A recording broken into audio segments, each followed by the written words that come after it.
Let's dive into this AI stuff, shall we? Sounds good to me. It's everywhere you look these days.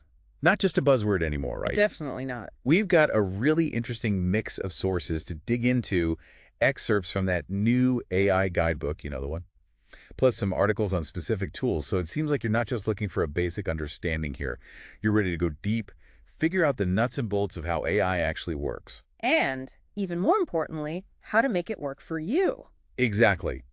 But honestly, sometimes it feels like you need a decoder ring just to get started with all this AI jargon. It can definitely feel overwhelming, yeah. So many models, applications, everyone's got an opinion. Yeah, Easy to get lost in the hype. absolutely. That's why we're here to break it all down. And one of the, well, maybe the most fundamental concept we need to grasp is this thing called an algorithm. Right, the algorithm. Sounds kind of scary, like something out of the Matrix. Well, it's really not that complicated. The source material actually explains it really well. Like, think about making coffee. You have your input, the water, the coffee grounds. Then you follow a specific set of steps, a process, to get to your delicious output, that cup of coffee, that process, that set of instructions. That's basically an algorithm. Okay, so it's just a fancy word for a set of instructions. Pretty much. But how do we jump from coffee brewing to the kind of AI algorithms that can write poems and compose symphonies? Those are light years apart. Well, AI algorithms have evolved a lot from those early days of, simple logic-based systems.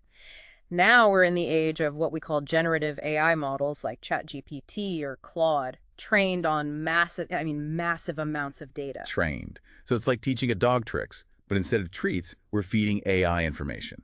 I like that analogy, but instead of teaching a specific skill, imagine showing someone every single Picasso painting. Not to copy them exactly, but so they develop an understanding of his style, his techniques. Ah, so the AI is picking up on patterns, not just memorizing facts. But how does it actually process and understand all that information? Is it really thinking like we do? That's where it gets really interesting. See, AI doesn't truly understand information the way humans do. Instead, it breaks down text, for example, into smaller units, kind of like digital building blocks called tokens. Tokens. Sounds like something you'd use at an arcade. Think of them more like Lego bricks of language. The AI learns which bricks tend to go together, what sequences are most likely to follow each other, all based on that huge data set it's been trained on. So it's not actually getting the meaning, more like super-powered predictive text on our phones, filling in the blanks based on what it's seen before. You got it. It's all about statistical association probability. The AI has crunched the numbers on a massive scale, so it knows which words and phrases tend to go together based on those patterns it's learned. Wow. So when I'm asking an AI a question, it's not really pondering the depths of my query. It's more like doing some insane calculation based on all that data it's ingested. Pretty much. It's easy to get caught up in the human-like responses and forget there's a very sophisticated but ultimately statistical machine behind the curtain. Okay, so if it's just statistics and probability, Yeah. how is it that AI can come up with things that feel so creative and original? Like, I've seen AI write poetry that would make Shakespeare jealous. That's the generative part of generative AI at play. These models aren't just retrieving and repeating information. They can actually create new and interesting outputs by mixing and matching, riffing on the elements from their training data in novel ways. So it's like a chef with a pantry full of ingredients. They can use those to whip up something brand new. Exactly. The AI can take the building blocks of language, music, even images, and create something we've never seen before. However, and this is important, those ingredients for its creations, they all come from the data it was trained on. So even those original AI creations are still fundamentally rooted in patterns and probabilities derived from existing data. It's not pulling something truly new out of thin air, right? You got it. And that's why it's so important to understand the limitations of AI, even as we marvel at its capabilities. Which reminds me, we've got to talk about hallucinations. You know, those moments when AI seems to go completely off the rails. Right. Hallucinations, a common concern. It can be a bit unnerving, like, wait, I thought this thing was supposed to be super intelligent, but it just told me that Abraham Lincoln invented the internet. It's easy to anthropomorphize AI, to think it understands in the same way we do, but it doesn't. Remember, it's all about probabilities. It's making its best guess based on the patterns it's seen in the data, and sometimes, well, those guesses can be wildly inaccurate. So it's like It's trying to please me with an answer, even if that answer is completely made up. In a way, yes. It's not intentionally trying to deceive, but it's trying to complete the pattern, provide the most likely output based on its training. Okay, that makes me feel a little better, knowing it's not deliberately trying to pull the wool over my eyes. Exactly. But it does highlight why we can't just blindly accept everything AI spits out. We need to be critical thinkers, double-check its work, especially when something seems off. Absolutely. Don't leave your critical thinking. It's definitely still early days for Gemini, but it's got potential, especially with its integration with Google's ecosystem, Workspace, Search, even YouTube, It's like they're baking AI into everything they do now. which, knowing Google, shouldn't come as a surprise.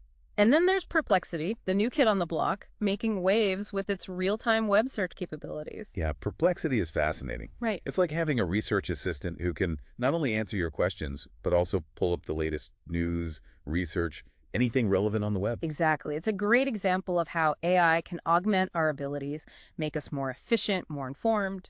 But it's a lot to keep up with, like ChatGPT, Claude, Gemini, Perplexity. It's overwhelming. Where do you even start? My advice, don't overthink it. Jump in, experiment. Most of these tools have free versions, so you can get a feel for each one, see what clicks with your workflow. That's a good point. Try before you buy. Yeah, But even once you've found your tool of choice, there's still the art of crafting the perfect prompt. the prompt, yes, it's the key. Sometimes it feels like trying to talk to a genie in a bottle. You have to be so specific, so deliberate with your wording. That guidebook you mentioned earlier, it had some really great insights on prompt engineering, breaking down the anatomy of a good prompt, those key elements. Clarity, context, specificity.o, and the one about constraints. That was a game changer for me. Right. It's not just about what you want the AI to do, but also what you don't want it to do, setting those boundaries. And of course, we have to mention the super prompt, which honestly blew my mind a little. A prompt that helps you write better prompts. Genius. I know. It's like having an AI coach right there in your corner, analyzing your prompts, suggesting improvements. I'll admit I was skeptical at first. But then I saw it in action, dissecting my prompts, suggesting these subtle tweaks, and bam, the AI started producing exactly what I had in mind. That's the power of a well-crafted prompt. It unlocks a whole new level of AI's potential. It's amazing how a few well-chosen words can make all the difference. So we've got all these incredible tools at our disposal. But it begs the question, what does it all mean? What's the takeaway for our listeners who are just diving into this world? For me, the biggest takeaway is this. AI is no longer this mysterious black box that only a select few can understand. It's a tool. And like any tool, anyone can learn to use it effectively. I love that. Demystifying AI. Yeah. It's not magic, it's accessible. Exactly. And here's the other thing to remember. AI is not a static thing. It's constantly evolving, changing, improving. Which is both exciting and a little daunting, right? It's Right. like, as soon as you think you've got a handle on it, bam, something new pops up. That's the beauty of it. So stay curious, stay informed, don't be afraid to experiment. It's like trying to learn a new language, right? Yeah. AI is speaking to us, and Yeah. we need to learn how to speak back. Absolutely. It's all about communication. And the better we understand how AI works, the more effectively we can communicate with it, and the more we can get out of these incredible tools. Which ultimately brings us to a really profound question, I think. We've been talking about using AI to achieve our goals, to get things done, but what if AI could actually help us redefine those goals in the first place? Now you're thinking. We're so focused on what we can get AI to do for us, but what about the ways it can challenge our thinking, push us beyond our usual limits? Right. It's like, what if instead of us trying to control AI, it could actually help us break free from our own assumptions, our own biases even? That's the really exciting frontier, isn't it? The potential for AI to not just augment our abilities, but to actually expand our understanding of what's possible. It's almost a little mind-blowing when you think about it. Like, we're on the cusp of this whole new era where the line between human and machine intelligence starts to blur, and who knows what incredible breakthroughs await us on the other side. It's definitely a time of immense possibility, but it's also a time for careful consideration, for ethical reflection. As we continue to develop and integrate AI into our lives, we need to do so responsibly, thoughtfully, always keeping in mind the potential consequences of our creations. Absolutely. We can't just let the AI run wild. We need to be mindful of the impact it has on our society, on our values, on what it means to be human in the age of intelligent machines. Exactly. It's a conversation that we need to be having now. as we shape the future of AI together. Well said. And on that note, I think it's time to wrap up this deep dive. Agreed. So, to our listeners, we hope this has been an enlightening conversation, a journey into the heart of AI, and that you've come away with a better understanding of not just what AI is, but also what it could be. And we hope you'll continue to explore this fascinating world with us as we delve into even deeper questions, uncover even more groundbreaking innovations, and unravel the ever-evolving mysteries of artificial intelligence. Until next time. Keep asking those big questions, my friends.